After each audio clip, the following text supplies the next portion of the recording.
আজকের বিষয়টা অত্যন্ত গুরুত্বপূর্ণ, অত্যন্ত গুরুত্বপূর্ণ। কোরআনে কারীমের মধ্যে আল্লাহ রাব্বুল আলামিন বলেন, ওয়ামা খালাকতুল জিন্না ওয়াল ইনসা ইল্লা লিয়াবুদুন। আমি মানুষ এবং জিনকে সৃষ্টি করেছি শুধুমাত্র আমার ইবাদতের জন্য, আমার গোলামির জন্য, আমার আনুগত্যের জন্য। এখন এই ইবাদত আমাদের সৃষ্টি হয়েছে কিসের জন্য? জবাব দিতে হবে সকলকে। কি জন্য? ইবাদতের জন্য। আমি যে মাঝে মধ্যে প্রশ্ন করি, তাতে কি আপনারা রাগ করেন নাকি? আমি আপনাদেরকে কষ্ট দেওয়ার জন্য প্রশ্ন করি না, এটি সুন্নতের একটি অংশ। রাসূল সাল্লাল্লাহু আলাইহি ওয়াসাল্লাম গুরুত্বপূর্ণ কথাগুলি সাহাবায়ে কিরামদেরকে 3 বার করে জিজ্ঞেস করতেন, যাতে করে কথাগুলি অন্তরের ভেতরে ঢুকে যায়, কলিজার ভিতরে ঢুকে যায়।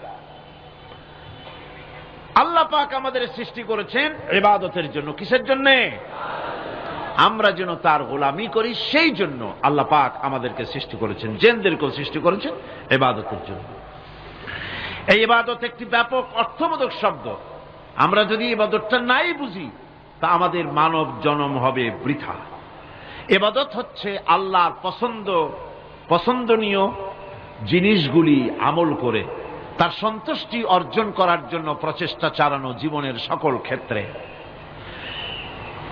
এর মধ্যে ইবাদতের ভিতরে এমন এক ব্যাপক অর্থ যে এর ভিতরে নামাজ, রোজা, হজ, যাকাত, সত্য কথা, আমানতদারি, দিয়ানতদারি, প্রতিবেশীর হক আদায় করা, মাতা পিতাকে শ্রদ্ধা করা, প্রতিবেশীর হক আদায় করা, স্ত্রীর হক আদায় করা, সৎ কাজের আদেশ করা, অসৎ কাজের নিষেধ করা, জিহাদ ফি সাবিলিল্লাহ করা, এই সব কিছুই হচ্ছে ইবাদতের মধ্যে শামিল।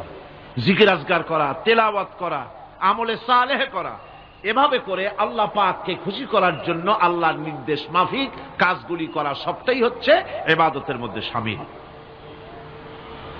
মানব সৃষ্টির উদ্দেশ্য এবং লক্ষ্যই হচ্ছে মানুষ গোলামি করবে, আনুগত্য করবে আল্লাহ পাকের। এই জন্য যত নবী আল্লাহ পাক পৃথিবীতে পাঠিয়েছেন, সমস্ত নবী দাওয়াত দিয়েছেন তার উম্মতকে কি বলে? ইয়া কওমি ইবুদুল্লাহা মা লাকুম মিন ইলাহিন গায়রু। প্রত্যেক নবী তার জাতিকে, তার সম্প্রদায়কে ডেকে বলেছেন, হে আমার জাতি, হে আমার সম্প্রদায়, এক আল্লাহর গোলামি করো, তিনি ছাড়া তোমাদের কোনো ইলাহ নাই, প্রভু নাই, মাবুদ বলে কেউ নাই।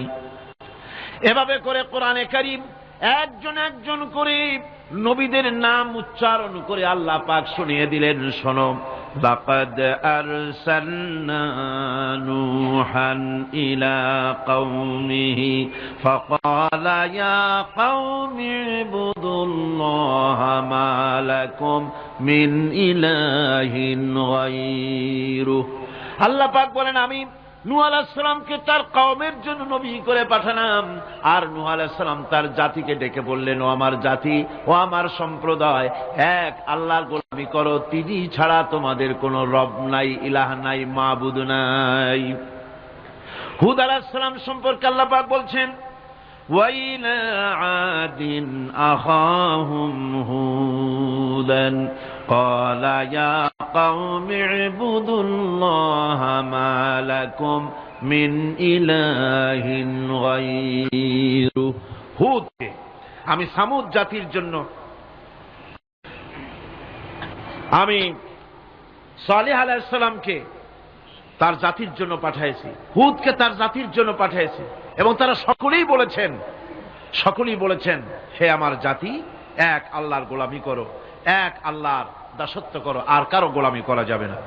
এভাবে করে শুআয়ব আলাইহিস সালাম সম্পর্কে আল্লাহ পাক বলেছেন, আমি মাদিয়ানবাসীদের জন্য তাকে পাঠিয়েছি, এবং তাকে আমি বলেছি যে একমাত্র আল্লাহ পাকের গোলামি করো, জীবনের সকল ক্ষেত্রে তার আনুগত্য করো। আল্লাহ পাক এরপরে বলেন, শুধু নূহ, শুধু হুদ, শুধু সালেহ আর শুআয়ব নয়, শুধু মূসা আর ঈসা নয়, ওয়ালাকাদ বা'আসনা ফি কুল্লি উম্মাতির রাসূলা আন ইবুদুল্লাহা ওয়াজতানিবুত তাগুত। আমি প্রত্যেক জাতির জন্যই রাসূল প্রেরণ করেছি, এবং সকলেই দাওয়াত দিয়েছেন আন ইবুদুল্লাহ, ওয়াজতানিবুত তাগুত, এক আল্লাহর গোলামি করো, এক আল্লাহর আনুগত্য করো, আর তাগুতকে বর্জন করো। তাগুত হচ্ছে সেই শক্তি যে শক্তি শুধু নিজেই আল্লাহর আইন অমান্য করে না, অন্যদেরকেও অমান্য করতে বাধ্য করে। তাকে কি বলা হয়? কোরআন বলছি, وَمَا أَرْسَلْنَا مِنْ قَبْلِكَ مِنْ رَسُولٍ إِلَّا نُوحِي إِلَيْهِ أَنَّهُ لَا إِلَهَ إِلَّا أَنَا فَاعْبُدُونِ। আল্লাহ পাক বলছেন, হে নবী, তোমার পূর্বে এই পৃথিবীতে আমি যাদেরকে পাঠিয়েছি তাদের সকলের প্রতি আমি এই ওহী অবতীর্ণ করেছিলাম যে তারা তার জাতিকে বলবে, লা ইলাহা ইল্লা, লা ইলাহা ইল্লা আনা, আমি ছাড়া কোনো ইলাহ নাই, অর্থাৎ আল্লাহ ছাড়া কোনো ইলাহ নাই। এই কথাটা নবীরা সকল জাতির কাছে তারা বলবে, এই বলে ওহী নাযিল করেছে, এবং তারা বলবে একমাত্র আল্লাহ পাকের গোলামি, তার আনুগত্য জীবনের সকল ক্ষেত্রে করতে হবে, তিনি ছাড়া কোনো ইলাহ নাই, এটাকে বিশ্বাস করতে হবে।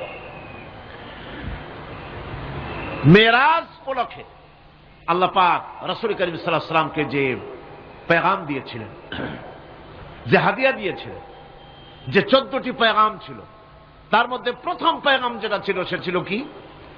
وَقَضَى رَبُّكَ أَلَّا تَعْبُدُوا إِلَّا إِيَّاهُ وَبِالْوَالِدَيْنِ إِحْسَانًا।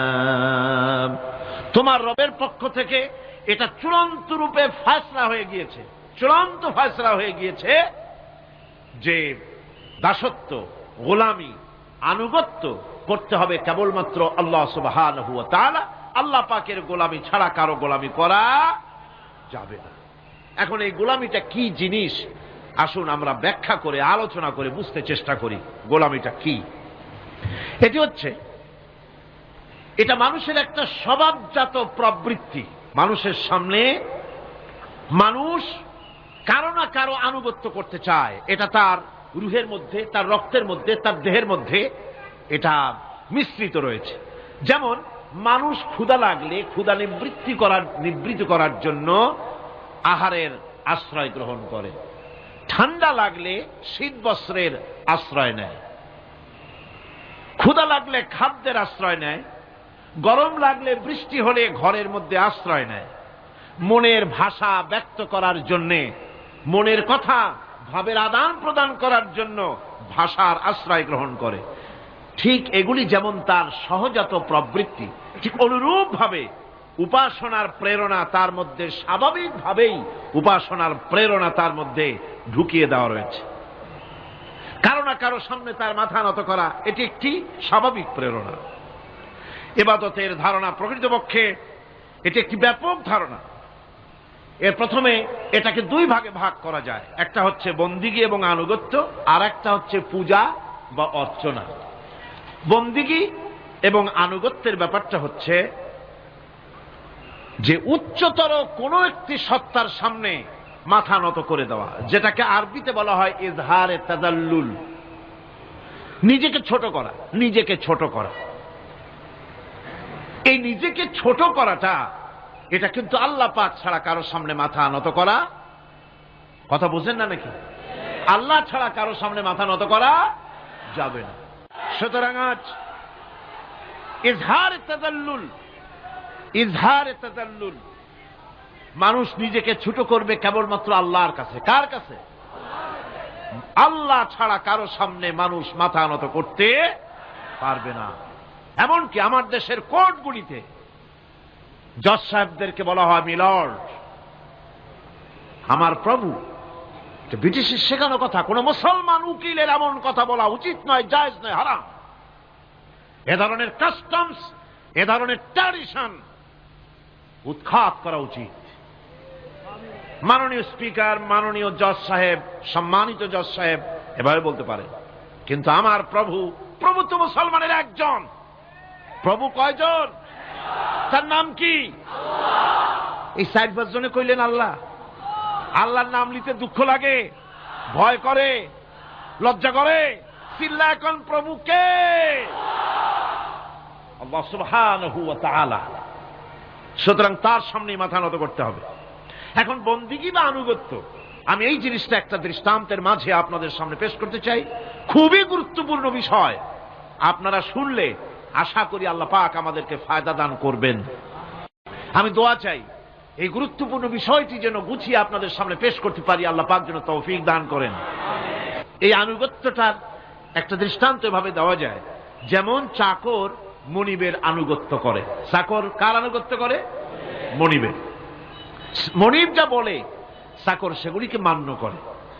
এটাকে আরেকটু বড় করে যদি দেখতে চান তাহলে এভাবে বলা যায়, জনগণ, একটা দেশের জনগণ সরকারের আনুগত্য করে।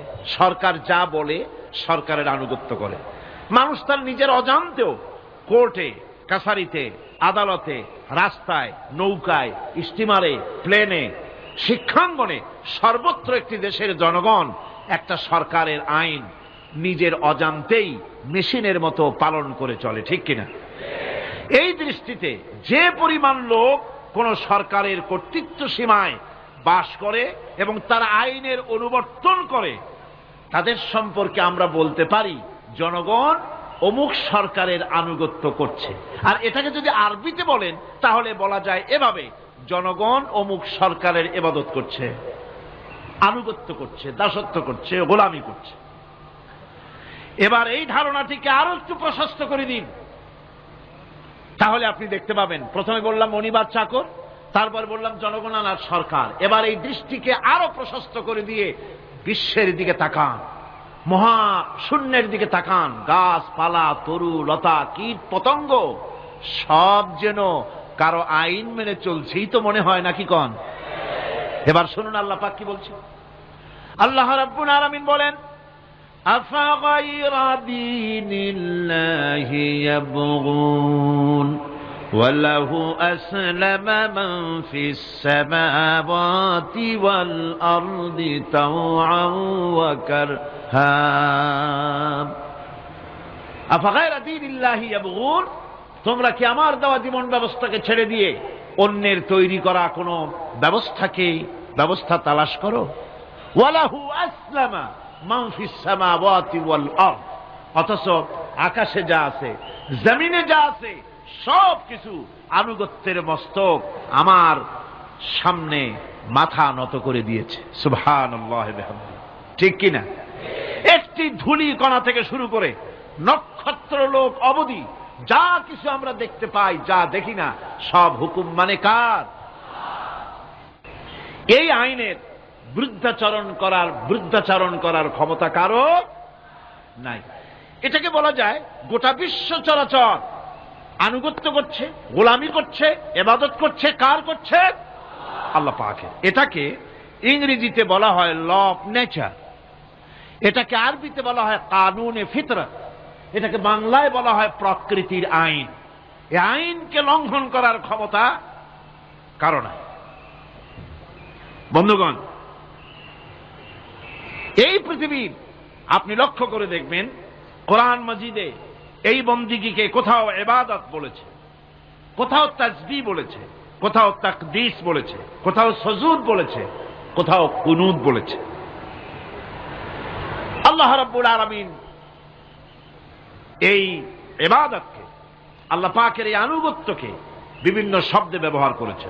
যেমন وَلَهُ مَنْ فِي السَّمَاوَاتِ وَالْأَرْضِ وَمَنْ عِنْدَهُ لَا يَسْتَكْبِرُونَ عَنْ عِبَادَتِهِ وَلَا يَسْتَحْسِرُونَ। আসমান এবং জমিনে যা কিছু আছে সব আল্লাহ পাকের, আর যে সব ফেরেশতারা তার নিকটে আছে তারা সবাই আল্লাহ পাকের বন্দেগী করছে। আল্লাহ পাকের বন্দেগী করার ভিতরে কেউ ত্রুটি করছে না। ইউসাব্বিহুনাল লাইলা ওয়ান নাহারা লা ইয়াফতুরুন, তারা রাত দিন তার প্রশংসা কীর্তনে মাথা নত করে দিয়ে কোন রকমের বিশ্রাম ছাড়া, শৈথিল্য ছাড়া সব আল্লাহ পাকের জিকির করছে, তাসবিহ করছে, আনুগত্য করছে। আকাশের সমস্ত ফেরেশতারা, কত ফেরেশতা তার তো কোনো ঠিক ঠিকানা নাই, কত লক্ষ লক্ষ ফেরেশতা আছে শুধু রুকুর হালতে আছে, কেউ তো সেজদার হালতে আছে, কেউ তো কিয়ামের হালতে আছে, আর যার উপরে যে ডিউটি আছে সেই ডিউটি পালন করছে, সব আল্লাহ পাকের আনুগত্য করে চলছে। এভাবে করে আল্লাহ পাক বলছেন যে আমার আনুগত্য এবং আমার তাসবিহ, আমার গুণকীর্তন করার জন্য সবাই এর মধ্যে ব্যস্ত আছে। ইউসাব্বিহু লিল্লাহি মা ফিস সামাওয়াতি ওয়া মা ফিল আরদ আল মালিকিল কুদ্দুসিল আজিজিল হাকীম। ইউসাব্বিহু লিল্লাহি, তাসবিহ পড়ছে, সাব্বাহা ইউসাব্বিহু তাসবিহান, তাসবিহ পড়েছে, তাসবিহ পড়ছে, তাসবিহ পড়বে। কিয়ামত পর্যন্ত যা কিছু আছে আকাশে, যা কিছু আছে জমিনে, যা কিছু আছে এর মাঝখানে, সব তাসবিহ পড়ছে কার? আল্লাহ পাকের জিকির করছে, তাসবিহ করছে। হযরত ইউনূস আলাইহিস সালাম মাছের পেটে যখন ঢুকে পড়েছিলেন, যখন নিজের জীবন সম্পর্কে হতাশ হয়ে গিয়েছিলেন, তখন তিনি শুনতে পাচ্ছিলেন চতুর্দিকে যে সমস্ত জলচর প্রাণী আছে, হাত্তাকে সমুদ্রের তলদেশের, দরিয়ার তলদেশের বালুকণা, পাথরের নুড়ি, শৈবাল, সব কিছু থেকে আল্লাহ পাকের জিকির হচ্ছে। ভিতর থেকে আওয়াজ আসতেছে, আল্লাহ আল্লাহ আল্লাহ আল্লাহ আল্লাহ আল্লাহ আল্লাহ আল্লাহ আল্লাহ। জোরে বলেন আল্লাহ আল্লাহ আল্লাহ আল্লাহ আল্লাহ আল্লাহ আল্লাহ। হযরত ইউনূস আলাইহিস সালাম তখন বললেন, লা ইলাহা ইল্লা আনতা সুবহানাকা ইন্নী কুনতু মিনাজ জালিমিন। পড়েন সবাই, লা ইলাহা ইল্লা আনতা সুবহানাকা ইন্নী কুনতু মিনাজ জালিমিন। লা ইলাহা ইল্লা আনতা, তুমি ছাড়া কোনো ইলাহা নাই। আমি তোমার প্রশংসা করছি, আমি তোমার পবিত্রতা ঘোষণা করছি। আমি নিজের উপর জুলম করেছি। গাছপালা, তরুলতা সব তাসবিহ পড়ছে, জিকির করছে কার? আল্লাহ পাকের। এই জন্য রাসূল কারীম সাল্লাল্লাহু আলাইহি ওয়াসাল্লাম বলেছেন, গাছের পাতাটিও ছিল না, প্রয়োজন হলে গাছটা কেটে ফেলো, কিন্তু বিনা প্রয়োজনে গাছের পাতাও ছিল না, কারণ গাছের পাতা আল্লাহ পাকের জিকির করছে। কার জিকির করে? গাছপালা, তরুলতা, কীট পতঙ্গ সব আল্লাহ পাকের তাসবিহ করছে, জিকির করছে। কোরআনে কারীম বলছে, ওয়ালিল্লাহি মুলকুস সামাওয়াতি ওয়াল আরদি ওয়া ইলাল্লাহিল মাসীর। আকাশমণ্ডল এবং জমিনের বাদশাহী আল্লাহ পাকের, এবং তারই কাছে আমাদের সকলকে ফিরে যেতে হবে। মালিক হচ্ছেন তিনি। আর তার তাসবিহ আকাশ, জমিন, যা দেখতে পাই, যা দেখতে পাই না, এর মধ্যস্থিত যা কিছু আছে সব কিছুই আল্লাহ পাকের তাসবিহ গুণকীর্তনে সব নিরত আছে। অন্য আয়াতে আল্লাহ পাক বলেন, ওয়ালাহু মান ফিস সামাওয়াতি ওয়াল আরদি কুল্লুন লাহু কানিতুন। আসমান এবং জমিনে যা আছে তা সবই আল্লাহর নির্দেশের সামনে মাথা নত করে দিয়েছে। শুধু তাই নয়, الشمس والقمر بحسبان والنجم والشجر يسجدان। সূর্য এবং চন্দ্র হিসাব অনুযায়ী আবর্তিত হচ্ছে, এবং বৃক্ষ এবং নক্ষত্ররাজি সেজদায় রত হয়ে আছে। সব আল্লাহ পাকের সামনে মাথা নত করে দিয়েছে। এই ইবাদত, তাসবিহ, আজ্ঞা অনুবর্তিতা, নিয়মানুবর্তিতা, সচেতনতা, সকল কিছু সকলেই মিলে আল্লাহ পাকের একটি ধূলিকণা থেকে শুরু করে পাহাড় পর্বত পর্যন্ত সব আল্লাহর নিয়ম কানুন মেনেই চলছে। আপনি দেখতে পাচ্ছেন সমুদ্রে যে জোয়ার এবং ভাটা হয়, কার নির্দেশে হয়? কার নির্দেশে হয়? আরো লক্ষ্য করুন, সমুদ্রের পানি লবণাক্ত। এই নোনা পানি, সমুদ্রের নোনা পানিগুলি পদ্মা, মেঘনা, যমুনা, ব্রহ্মপুত্র, শীতলক্ষা, সুরমা, এসব মিষ্টি পানির ভিতরে জ্বরের টানে লবণাক্ত পানিগুলি ঢুকে যায়, আবার ভাটির টানে মিষ্টি এলাকার পানিগুলি সব গিয়ে সমুদ্রের মধ্যে নোনা পানির মধ্যে চলে যায়। মাঝখানে কোনো পার্টিশন নাই, মাঝখানে কোনো হেজাব নাই, কোনো বেড়া নাই, বাদ নাই, অথচ নোনা পানি মিষ্টি পানির ভিতরে গিয়ে মিষ্টি পানিরে নোনা বানায় না, নোনা পানি মিষ্টি এলাকায় গিয়ে মিষ্টি পানিরে নোনা বানাইতে পারে না। এই যে আল্লাহ পাকের হুকুম মেনে সব চলতেছে, জোয়ার ভাটাগুলি হতেছে, রাত আর দিন চলতেছে। রাত 12টার সময় সূর্য এসে বলে না রাত সর, আমি এখন দিন বানায় ভালাবো।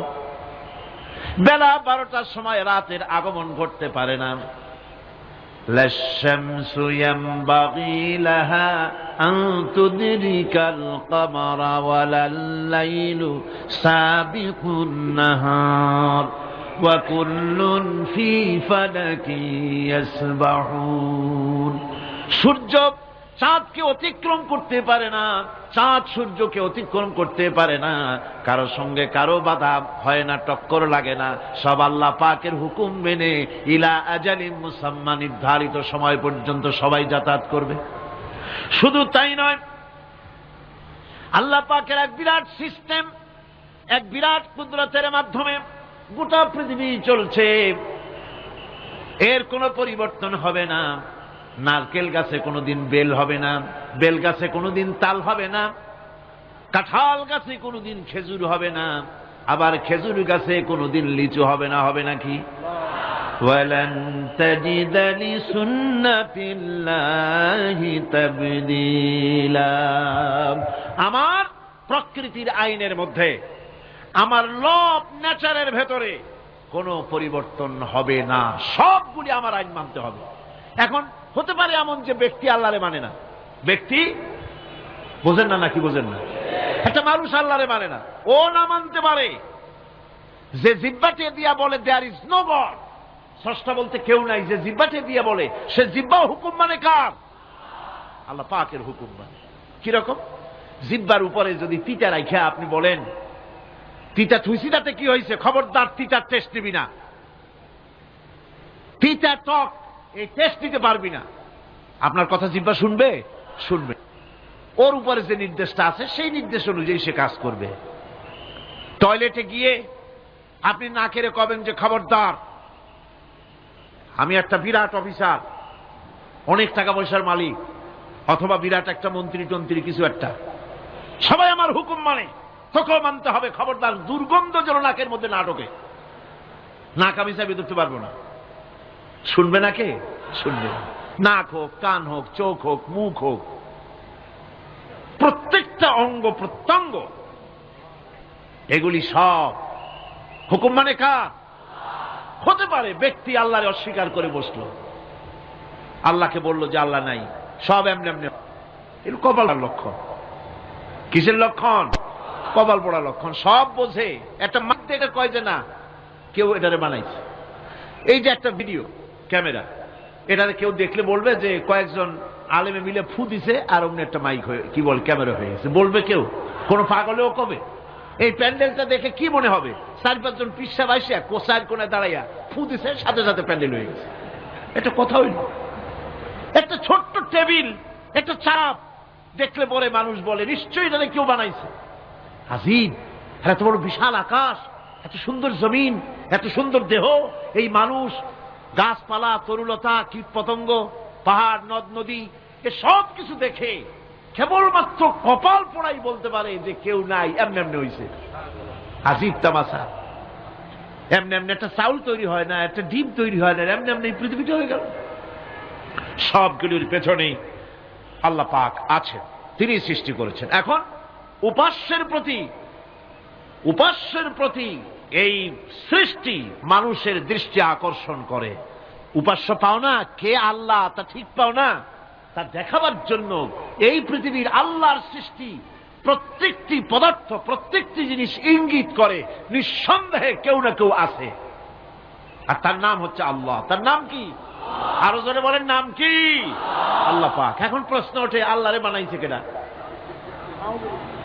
এরা বলে তো মুরগি আগে না ডিম আগে?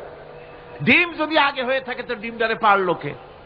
আর মুরগি যদি আগে হয়ে থাকে, কোথার থেকে মুরগি এসে উড়ে এসে জুড়ে বসলো, আইলো কই থেকে? আল্লাহ যদি একজন থেকেই থাকেন তাহলে তার স্রষ্টাকে? এই প্রশ্ন তুলেছেন বার্টন রাসেল। প্রশ্ন তুলেছে স্রষ্টার স্রষ্টাকে। আমি দেখলাম এক আর্মি অফিসার একটা বই লিখেছেন, আমার এত ভালো লাগলো। বইটার নাম হচ্ছে আল কোরআন দ্য চ্যালেঞ্জ, মহাকাশ পর্ব। দারুণ লিখেছেন তিনি, আপনারা যদি পান খুঁজে নিয়ে পড়বেন। সে বইয়ের শেষ ভাগে গিয়ে তিনি এটার জবাব দিয়েছেন, স্রষ্টার স্রষ্টাকে তাই তুমি তালাশ করো। কানা চায় মানে কুজো চায় চিতই শুইতে। একটা লবণ কণার দৃষ্টান্ত তিনি দিয়েছেন। একটা লবণ কণা, একটি লবণ কণার ভিতরে যতগুলি মলিকুল থাকে, একটা লবণ কণার ভিতরে যতগুলি ক্যালাস থাকে, একটা লবণ কণার ভিতরে যতগুলি উপকরণ আর উপাদান থাকে, অর্থাৎ একটা লবণ কণা যত উপকরণ যত উপাদান ধারণ করে, তার ধারণ ক্ষমতা যতখানি, এতখানিক জিনিস ধারণ করতে 1000 বার্টন রাসেলের মগজের দরকার। একটা লবণ কণা, সেইটার চিন্তা করাই কঠিন। আর এত বড় মহাবিশ্ব যিনি সৃষ্টি করেছেন তার স্রষ্টাকে তালাশ করতে চাও, এটা কি স্বাভাবিক কথা? এটা পাগলের প্রশ্ন হতে পারে, এটা পাগলের প্রশ্ন হতে পারে। গ্যাগারিন টিটপ আর প্রথম মহাশূন্যচারী ছিল। গ্যাগারিন বেটা মহাশূন্য ঘুরি টুরি আসা কয় কি, কয় যে মুসলমানেরা যারে কয় আল্লাহ, হিন্দুরা যারে কয় ভগবান, খ্রিস্টানরা যারে কয় গড, মহাশূন্য এত ঘুরলাম, আল্লাহরেও দেখলাম না, ভগবানেরও দেখলাম। আজীব তামাশা। তুমি তো তোমার শরীরটাই দেখো না, তোমার শরীরটাই তো তুমি দেখতে পাও না। তোমার মাথার তালুটা কেমন তা কি দেখছো কখনো? আয়না নিচের দিকে দিয়ে ঠ্যাং উপরের দিকে দিয়ে তাকাইলে যদি দেখো মাথার তালু কেমন। নিজের ঘাট দেখো না, পিঠ দেখো না, নিজের হিপ দেখতে পারো না। আয়না টায়না সাইড বাসখান না নিয়ে দেখার উপায় নাই কোন জায়গায় কি আছে শরীরে। নিজের শরীরটাই দেখো না। কত বড় সাহস! এই শরীরের স্রষ্টাকে দেখতে চাও? লা তুদরিকুহুল আবসার। কোন দৃষ্টি শক্তি তাকে মুহাইয়া করতে পারবে না। তার দৃষ্টি সকলকে আয়ত্ত করবে, কিন্তু পৃথিবীর কোন দৃষ্টি শক্তি তাকে আয়ত্তের ভিতরে নিতে পারবে না। মুসা আলাইহিস সালামের মতো পয়গম্বর তিনি বলেছিলেন, রব্বি আরিনি, রব্বি আরিনি, আল্লাহ আমি তোমারে দেখতে চাই। আল্লাহ পাক বলেছেন লান তারানি, কখনোই দেখতে পারবা না। সুবহানাল্লাহ বিহামদিহি। সুতরাং এই পৃথিবীর সবকিছু ইঙ্গিত করে যে একজন আছেন। এই ফুলের সৌন্দর্য যিনি দিলেন, ফুল দেখা যায়, সৌন্দর্য দেখা যায়, কিন্তু গন্ধ দেখা যায় না। এই পানির মিষ্টতা, মিষ্টি পানি, ফুলের গন্ধ, জোনাকি পোকার আলো, এই যে সুন্দর সুন্দর জিনিস দিয়ে আল্লাহ পাক এই বিশ্বকে সজ্জিত করেছেন, এ সব কিছুই ইঙ্গিত করে নিঃসন্দেহে একজন আছেন। আর যিনি আছেন তার নাম হচ্ছে কি? আল্লাহ। জোরে বলেন তিনি কে? আল্লাহ। এখন এই স্রষ্টাকে চিনতে মানুষের বড্ড হয়রানি স্রষ্টাকে চেনার জন্য। এই স্রষ্টাকে খোঁজার জন্য, চেনার জন্য মানুষ শক্তি পূজা আরম্ভ করলো। ওই যে আমি আগে বলেছি, মানুষের মধ্যে একটা স্বাভাবিক প্রেরণা এই কারো না কারোর সামনে মাথা নত করে দেবে। সেজন্য মানুষ, কেউ তো আগুনকে পূজা করল, আগুনের ভিতরে শক্তি আছে বলে আগুনের সামনে মাথা নত করে দিল, পাহাড়ের সামনে মাথা নত করে দিল, মূর্তি বানাইয়া মূর্তির সামনে মাথা নত করল, কাঠের মূর্তি, মাটির মূর্তি বানাইয়া তার সামনে মাথা নত করে দিল।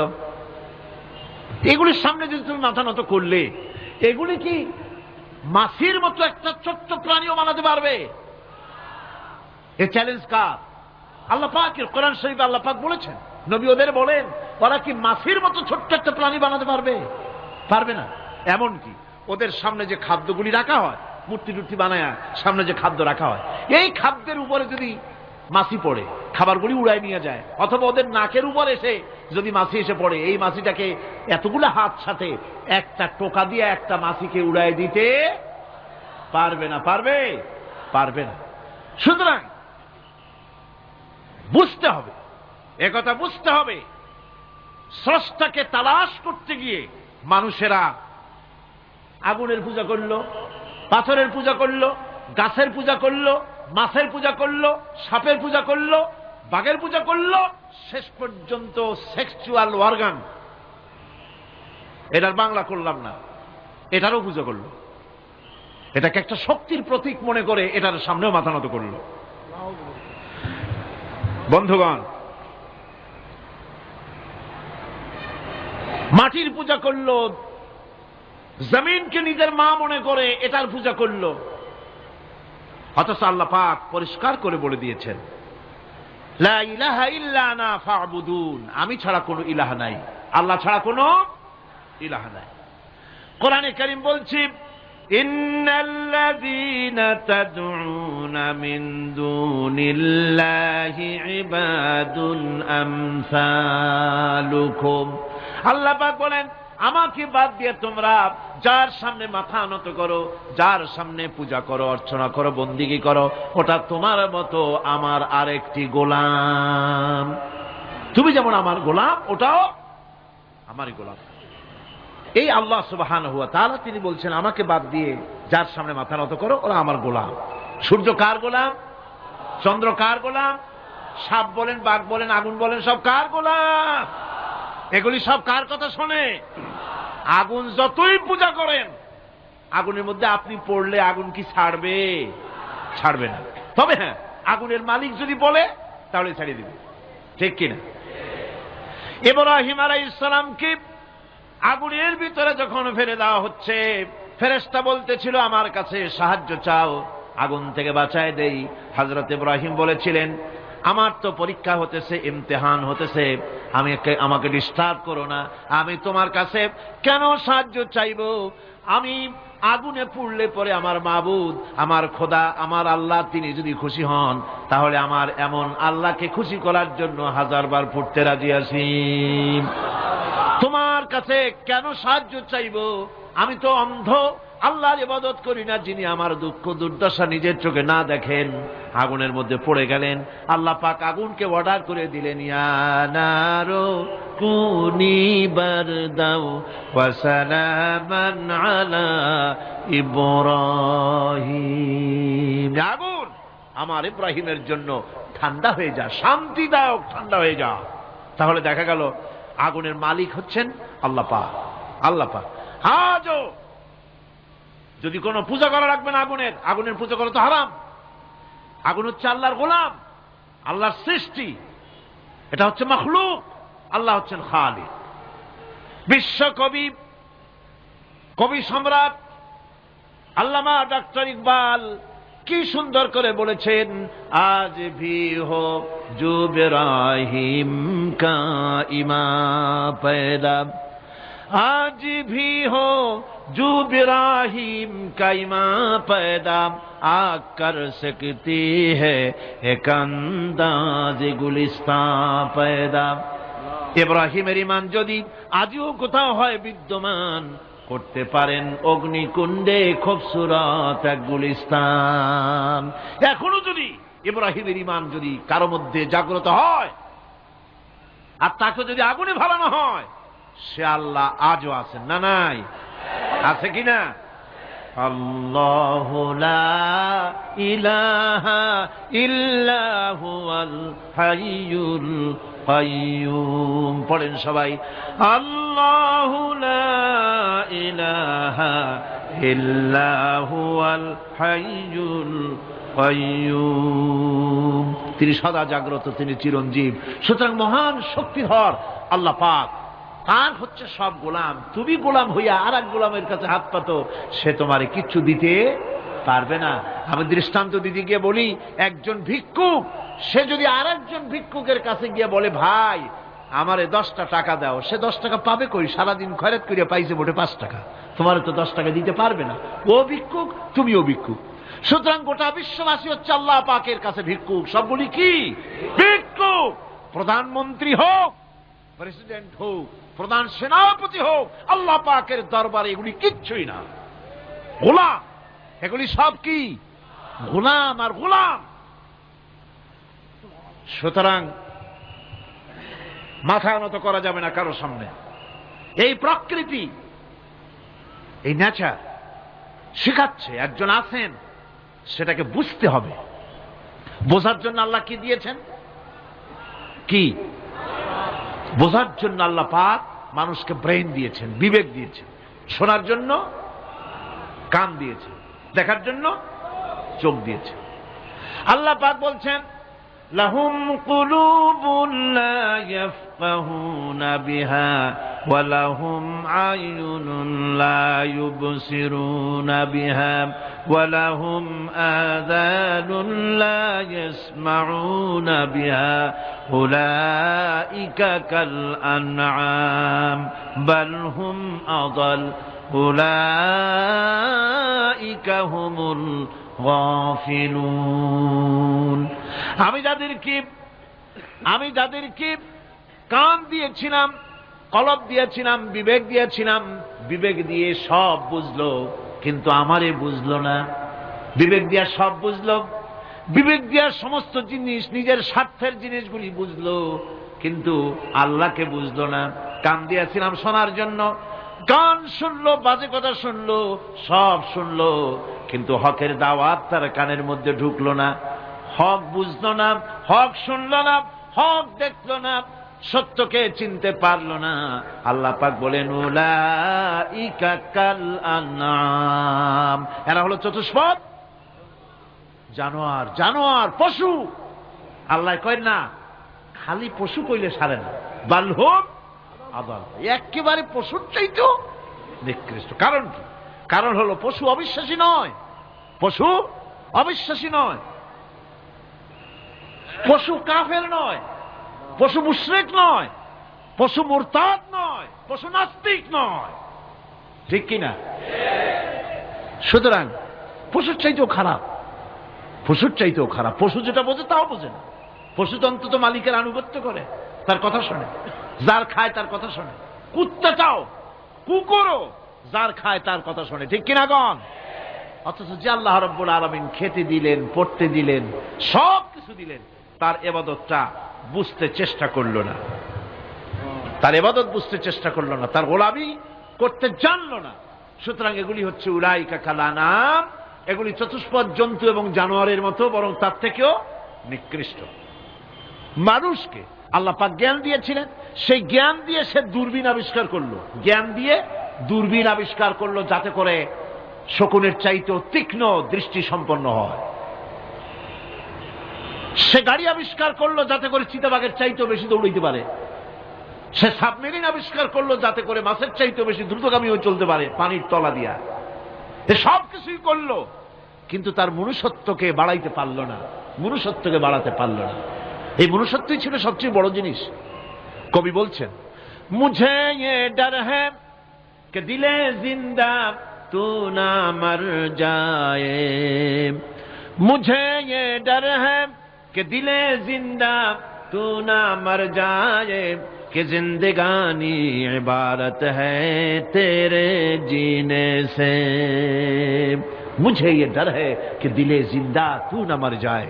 আমার এই ভয় হয়, হে আমার জীবন্ত আত্মা, তোর না অপমৃত্যু হয়ে যায়। কারণ তোর যদি অপমৃত্যু হয় তাহলে আমার তো বেঁচে থাকার কোনো লাভ নাই। আমরা তো আমাদের আত্মা, জীবিত আত্মাকে মেরে ফেলছি, জীবিত আত্মাকে মেরে ফেলছি, আত্মাকে বিকশিত করছি না। আত্মাকে বিকশিত করতে হবে। এই আত্মা বিকশিত হবে কিভাবে? সব জিনিসের খাবার আল্লাহ পাক এই জমিনে তৈরি করেছেন, ঠিক কিনা কর? সকলের খাবার এই জমিনে। মানুষ যেহেতু তৈরি হয়েছে এই মাটি দিয়ে, সেই জন্য আল্লাহ রাব্বুল আলামিন মানুষের খাবার মাটি দিয়ে তৈরি করে দিয়েছেন। কলা দিয়েছেন, কচু দিয়েছেন, আলু দিয়েছেন, মূলা দিয়েছেন, তাল দিয়েছেন, বেল দিয়েছেন, মাছ দিয়েছেন, তরকারি দিয়েছেন, পনির দিয়েছেন, দুধ দিয়েছেন, গোশত দিয়েছেন। খাবারের কোনো অভাব রাখেন নাই, সব মাটি দিয়েছে।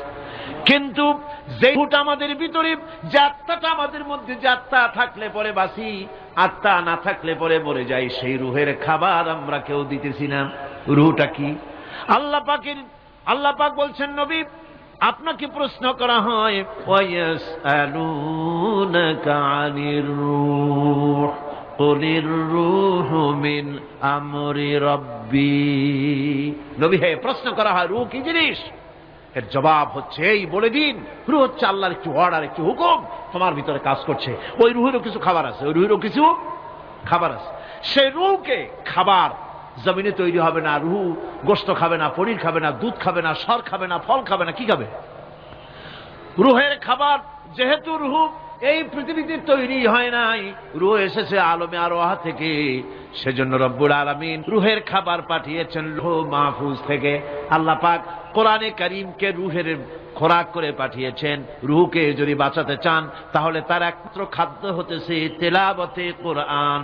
তেলাওয়াতে কোরআন যত তেলাওয়াত করবেন ততই মজা লাগবে। সুবহানাল্লাহ, কোন সুবহানাল্লাহ।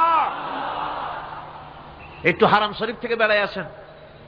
টাকা পয়সা যাদের আছে তাদের বলছি, পয়সা করি যাদের আছে, সিঙ্গাপুর বেড়ায়। আরে সিঙ্গাপুর বেড়ায় করবা কি? মার্কেটিং ছাড়া আর কিছুই নেই।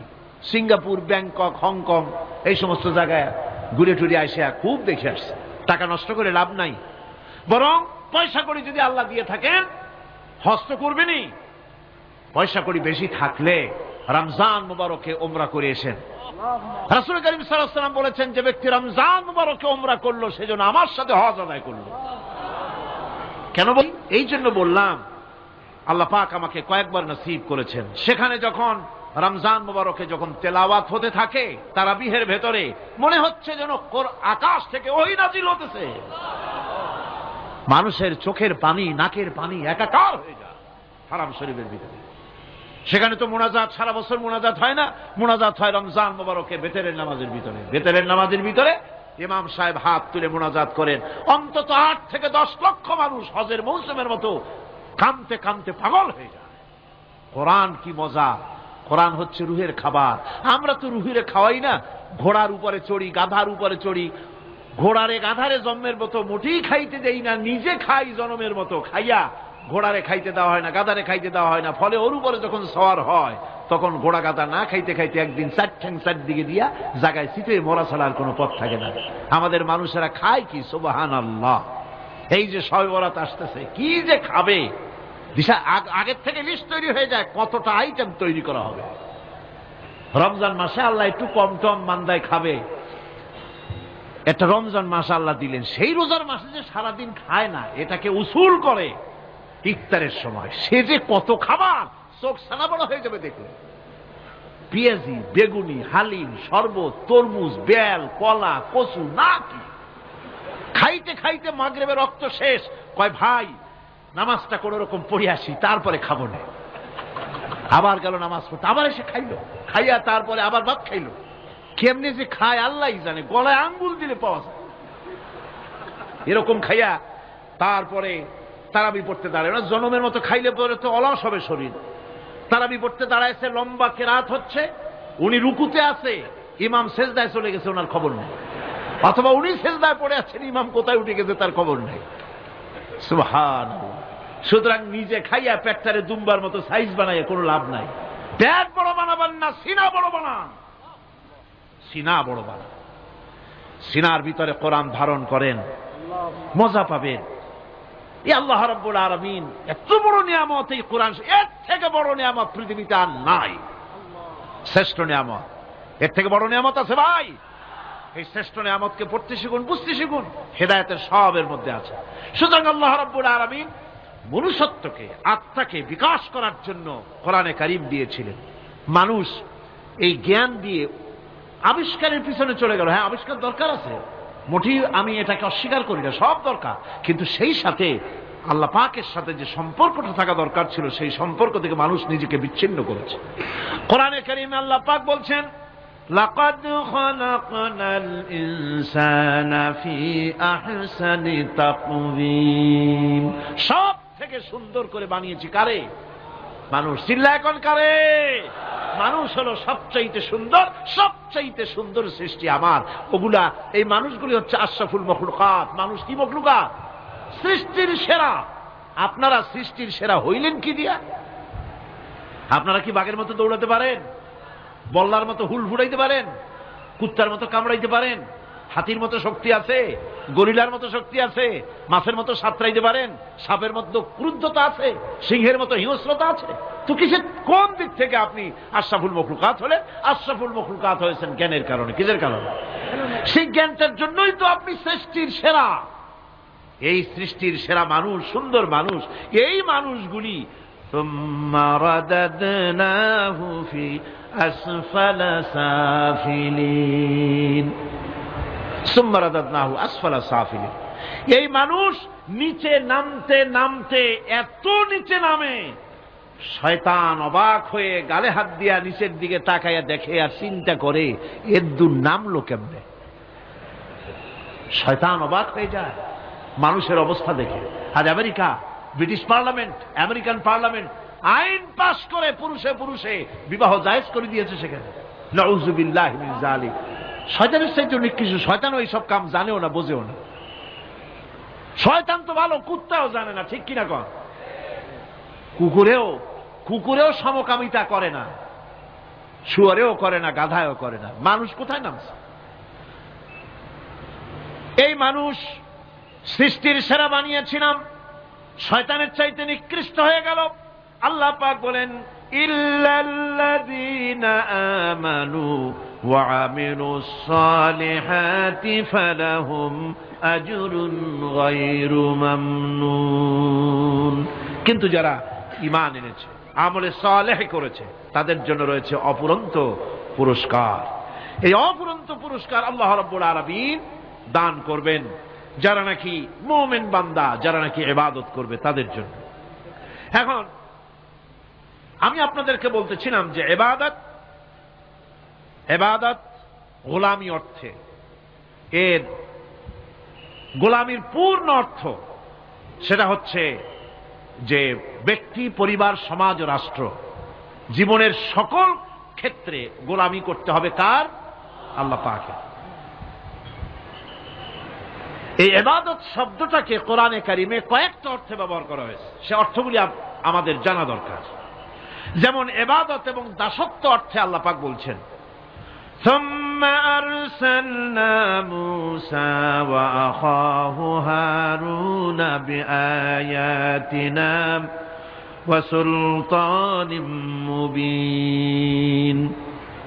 অথবা মূসা এবং তার ভাই হারুনকে আমার নিদর্শন দিয়ে তাদেরকে সুস্পষ্ট রূপে প্রমাণ সহ ফেরাউন এবং তার সভাসদের কাছে আমি পাঠিয়ে দিলাম।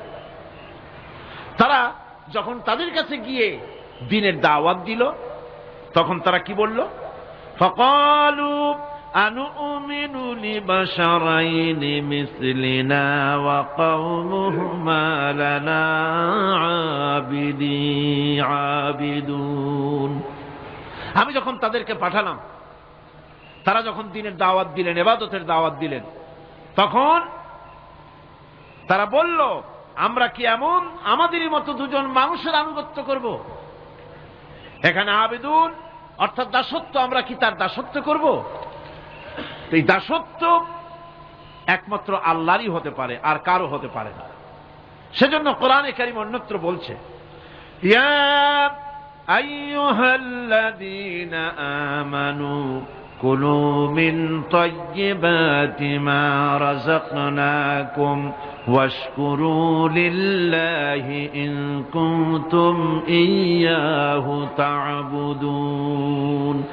হে ঈমানদারেরা, তোমরা যদি আমার ইবাদত করো, তবে আমি তোমাদেরকে যে সব পবিত্র জিনিস দান করেছি তা খাও এবং আল্লাহর শুকর আদায় করো। তো ইবাদত আল্লাহ পাকের করলে আল্লাহ পাক তাদেরকে খেতে দিবেন, পড়তে দিবেন, সবকিছু আল্লাহ পাক করে দিবেন। তো আল্লাহ পাকের ইবাদত করতে হবে, আল্লাহ পাকের উপর ঈমান আনতে হবে, আর তাগুতকে অস্বীকার করতে হবে। অন্য আরেকটি আয়াতে কথাটা এভাবে এসেছে, ফামান ইয়াকফুর বিত্তাগুতি ওয়া ইউমিন বিল্লাহি ফাকাদ ইসতামসাকা বিল উরওয়াতিল উসকা লা ইনফিসামা লাহা ওয়াল্লাহু সামিউন আলীম। ফামান ইয়াকফুর বিত্তাগুত, যে ব্যক্তি তাগুত অস্বীকার করলো, ওয়া ইউমিন বিল্লাহ এবং আল্লাহর উপর ঈমান এনেছে, ফাকাদ ইসতামসাকা বিল উরওয়াতিল উসকা, সে এমন এক মহান অবলম্বন ধারণ করলো যে কোনো জিনিসই তাকে বিচ্ছিন্ন করে দিতে পারবে না। এমন এক মহান অবলম্বন ধারণ করেছে। সুতরাং আল্লাহর উপর ঈমান আনতে হবে, তাগুতকে অস্বীকার করতে হবে। ইবাদত জীবনের সকল ক্ষেত্রে করতে হবে কার? আল্লাহ পাক। কোরআনে কারীম বলছে, এর আগে আমি প্রথমে শুনিয়েছি, সমস্ত নবীরা আম্বিয়া আলাইহিস সালাম তারা তার নিজের জাতিকে গোলামির জন্য দাওয়াত দিয়েছেন। আল্লাহ পাকের বলেছেন আমার জাতি, একমাত্র নবী মুহাম্মদ রাসূলুল্লাহ সাল্লাল্লাহু আলাইহি ওয়াসাল্লাম আমার জাতি তিনি বলেন নাই। তাকে দিয়ে আল্লাহ পাক বলেছেন ইয়া আইয়ুহান নাসু উবুদু রাব্বাকুমুল্লাযী খালাকাকুম ওয়াল্লাযীনা মিন ক্বাবলিকুম লাআল্লাকুম তাত্তাকুন। ইয়া আইয়ুহান নাসু উবুদু রাব্বাকুমুল্লাযী খালাকাকুম। রাব্বাকুম উবুদু রাব্বাকুম আয় আতিউ রাব্বাকুম। গোলামি করো, আনুগত্য করো, দাসত্ব করো তোমার সেই প্রভুর, সেই রবের যিনি তোমাকে সৃষ্টি করেছেন। তার আনুগত্য জীবনের সব ক্ষেত্রে করো। এক জায়গায় করলে হবে না, সব জায়গায় করলে হবে। জীবনের সমস্ত কাজটাই হলো ইবাদত হবে যদি মুসলমান আল্লাহর হুকুম মাফিক তার জীবনকে পরিচালনা করে। আপনার চোখের চাহনিটাও তো ইবাদত হবে। সুবহানাল্লাহ। এই চোখ দিয়ে গুনাহ কামাই করা যাবে, আবার এই চোখ দিয়ে সওয়াব কামাই করা যাবে। যদি কোনো সন্তান তার মা বাপের দিকে ভক্তির নজরে, মহব্বতের নজরে যদি তাকায়, নবীজি বলেছেন একটা কবুল নফল হজের সওয়াব আমলনামায় লেখা যাবে। সাহাবীরা প্রশ্ন করেছেন যদি কেউ 100 বার তাকায় তো কি হবে? নবীজি বলেছেন আল্লাহ রাব্বুল আলামিনের নিয়ামতের ভান্ডার অফুরন্ত নিয়ামতের, সেখানে কোনো অভাব নাই। যদি কোনো বান্দা যদি তার মা বাপের দিকে দৈনিক 100 বার তাকায় তো ওই বান্দার আমলনামায় 100 কবুল নফল হজের সওয়াব লেখা যাবে। তাহলে দেখা গেল চোখের চাহনি আপনার ইবাদত, আপনার ঘুম ইবাদত, আপনার চাকরি ইবাদত, আপনার ব্যবসা বাণিজ্য ইবাদত। তার মানে হলো আল্লাহর গোলামি, আল্লাহর হুকুম অনুযায়ী কাজ করার নামই হচ্ছে ইবাদত। ইয়াকা না'বুদু ওয়া ইয়াকা নাস্তাঈন। পড়েন সবাই, ইয়াকা না'বুদু ওয়া ইয়াকা নাস্তাঈন। আল্লাহ তাআলা একমাত্র তোমার গোলামি করি, তোমারই আনুগত্য করি, তুমি ছাড়া কারো গোলামি করি না, তুমি ছাড়া কারো গোলামি করি না। এখন দোকানদার নামাজের মধ্যে পড়লো ইয়াকা না'বুদু। ইয়াকা না'বুদু, না'বুদু শব্দটা হচ্ছে মুজারের সিগা। এর মধ্যে দুইটা কাল পাওয়া যায়, বর্তমান আর ভবিষ্যৎ, দুটি কাল পাওয়া যায়। না'বুদু এই শব্দ দিয়ে বোঝানো হচ্ছে কি, আয় আল্লাহ পাক এই নামাজের ভিতরে যেমন তোমার হুকুম পালন করে নামাজ আদায় করছে, যেমন নামাজের ভিতরে কিছু খাওয়া যায় না, বাইরে খাওয়া জায়েজ ছিল, নামাজ পড়ছি বলে খানাটা আমার জন্য হারাম হয়ে গেছে। কথা বলা জায়েজ ছিল, নামাজের ভিতরে কথা বলা হারাম করে দিলাম। এদিক ওদিক তাকানো জায়েজ ছিল, নামাজের ভিতরে এদিক ওদিক তাকানো বন্ধ করে দিলাম। তার মানে আমার জন্য চিরস্থায়ী, সব সময়ের জন্য আমার জন্য হালাল করে দেওয়া জিনিসগুলি এই নামাজের ভিতরে অল্প সময়ের জন্য হারাম করে প্রমাণ করে দিলাম। মাবুদ গো, এই নামাজের পরে চিরস্থায়ী হারামগুলি এইভাবে আমার জন্য হারাম করে নেব। ইয়াকা না'বুদু, নামাজটা পড়ছি যেভাবে করে নামাজের বাইরের জীবন চালাবো সেইভাবে করে। সেজদা দিলেই তো সওয়াব হয়। সেজদা দিলে কি হয়? সওয়াব হয়। যদি কেউ 5-6টা সেজদা দিয়ে দেয় এক রাকাতের মধ্যে তো কি হবে?